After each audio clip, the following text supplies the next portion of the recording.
What's up, sellers? This is a super easy video. I'm going to show you how to use AMZScout and find 5 quick potential products. And I love AMZScout because they display their data a little bit different from what I'm used to. And so I've been able to actually find some pretty sweet products so far. Some that I've never really been able to find before. So if you come in here under product research, you'll come into this product database. And you know, in Amazon, there's so many different categories to sell in, and within each of these categories, there's like 10 to 15 other subcategories. And there's so many good ones to pick from, but the ones that I would suggest to stick to are going to be like baby products,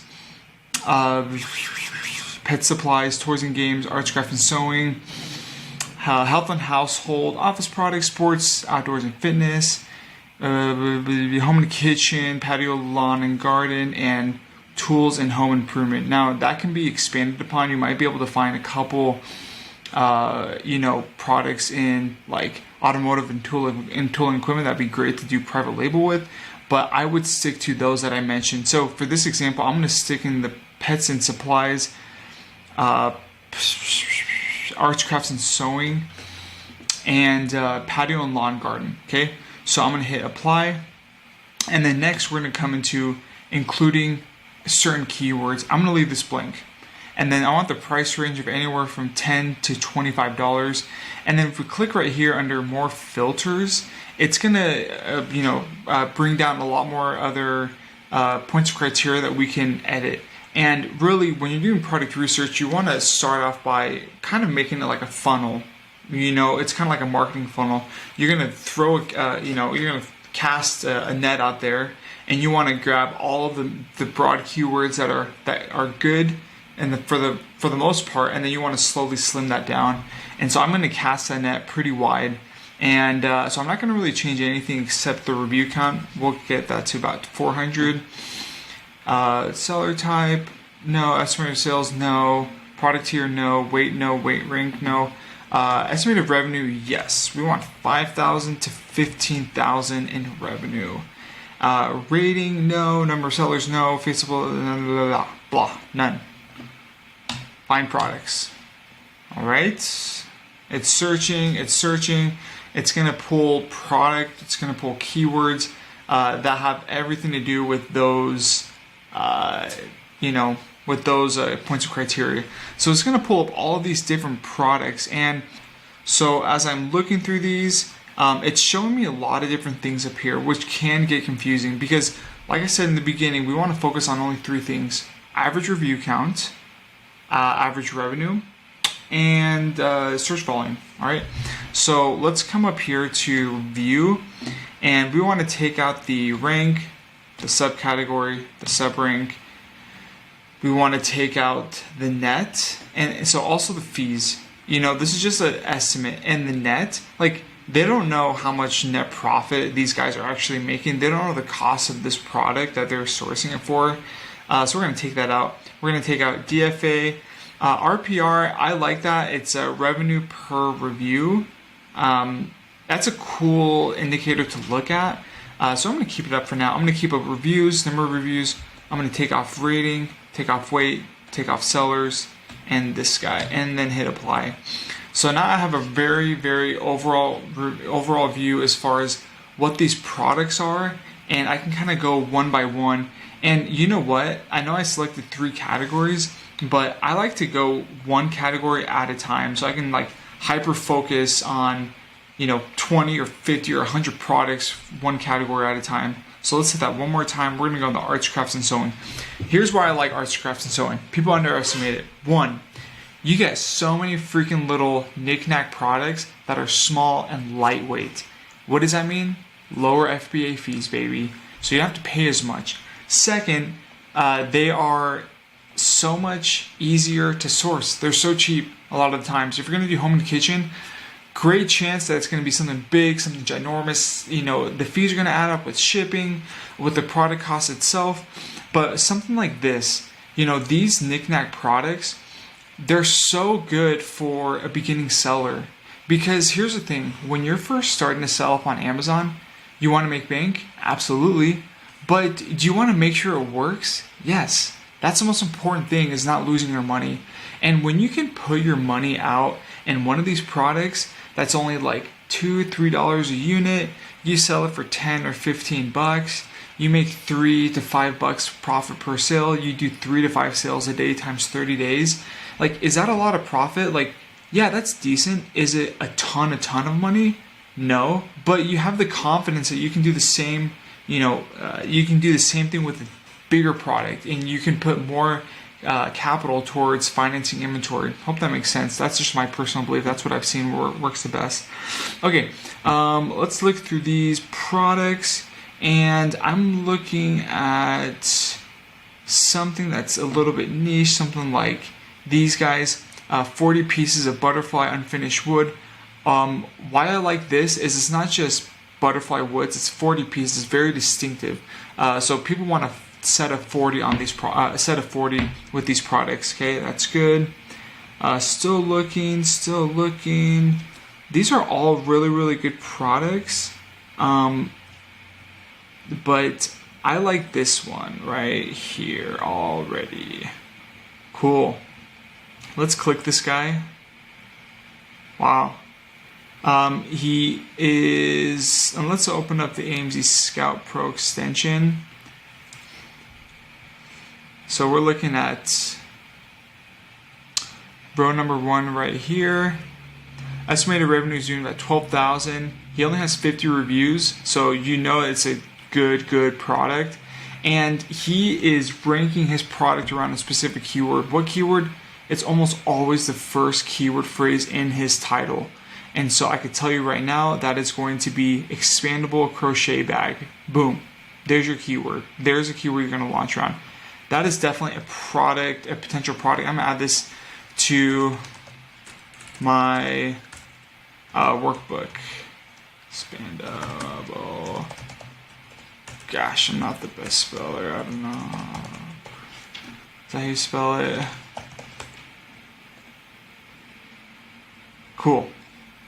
The search volume was about 5,000. Average revenue was about 12,000, and the average review was only 50. That's money.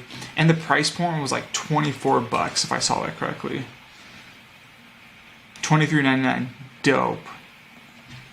Gosh, I love this. $23.99. Awesome. There's our first guy. And here's our product example. So I'm going to save this dude. And then let's keep on going. We just started. We already found a sweet one. Okay. These plush toys are cool, but it looks like it's a kit to build these. And,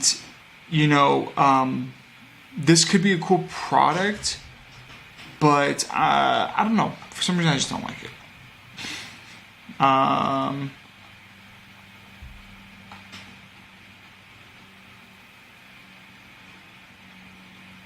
So one quick little hack for starters, if you're gonna focus a product offering around should it be more revenue or less reviews, like I would do less reviews, because honestly when you launch it, it's gonna get to page 1 so freaking fast because it's not competitive at all. And when I see something like this, a handheld sewing machine, and has 0 reviews, and it's doing an estimated $9,000 in revenue, that's a good product. That's so freaking easy to launch, because it shows you that this guy isn't even like really launching around certain keywords, but he's making money, for crying out loud. Like, that is really good sign. So it's this guy up top here. He's doing about $9,000 in revenue, and the price is $18.98. That's really good. I love this. What is the main keyword? Handheld sewing machine. Remember, the main keyword that he's ranking for is going to be the first keyword phrase of the title. So handheld sewing machine, love it. Handheld sewing machine. And so it's we're already 10 minutes into this. I'm going to just do one more product, but I could literally do this all day long. Never gets old. About 5,000. Average revenue was about 9,000. And the average reviews, what was his reviews?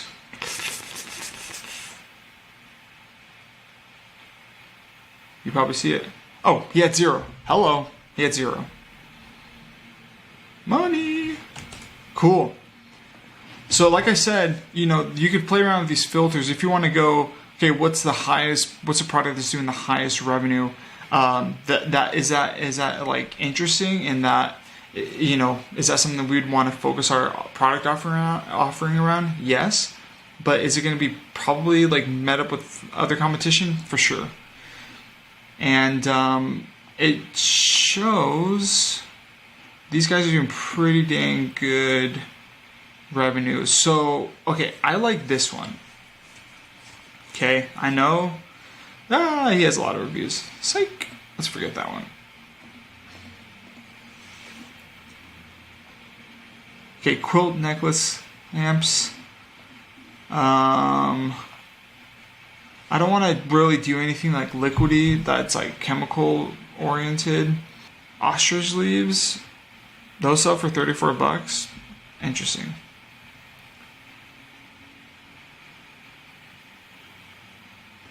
Ooh, let's see. Craftables tea, heat transfer vinyl. Nah, it doesn't get me excited like vinyl or like paper or like selling plastic. Like, I want to sell like a kit, or I want to sell like a cool product. I don't want to just sell freaking.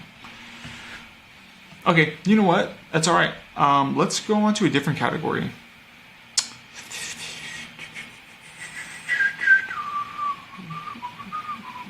Pet supplies.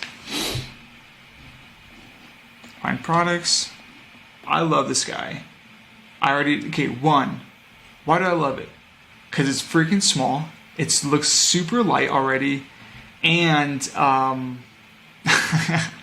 seen my dog use this before.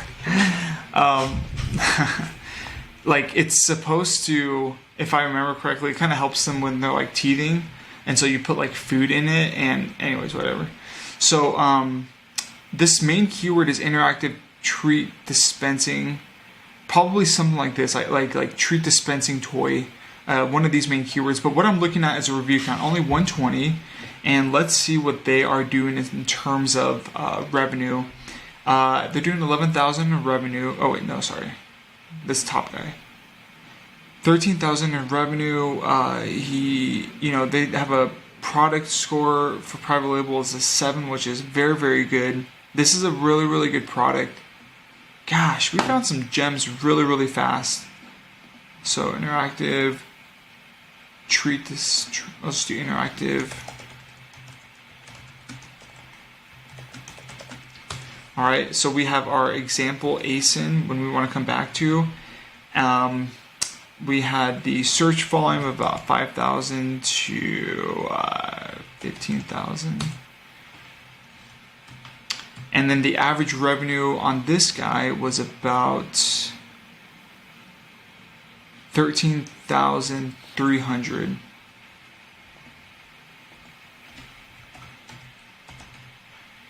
Whoops. And his reviews was 120, and his selling price was about $16.99. And here's the thing: is your selling price. You know, this video is not on Alibaba on sourcing, but your selling price is going to be typically 30% or below your your cost of goods. Your COGS will be anywhere from 30% or below your selling price. Just to kind of give you an idea, that's a rule of like in e-commerce is like the rule of 30. You know, typically like cost of source and ship your product is 30%. The other 30% is either to the platform that you're selling on or advertising, and then your goal is to make at least 30%. Not always the case, but that's the goal, and that's what you should be aiming for, because that's what's definitely possible.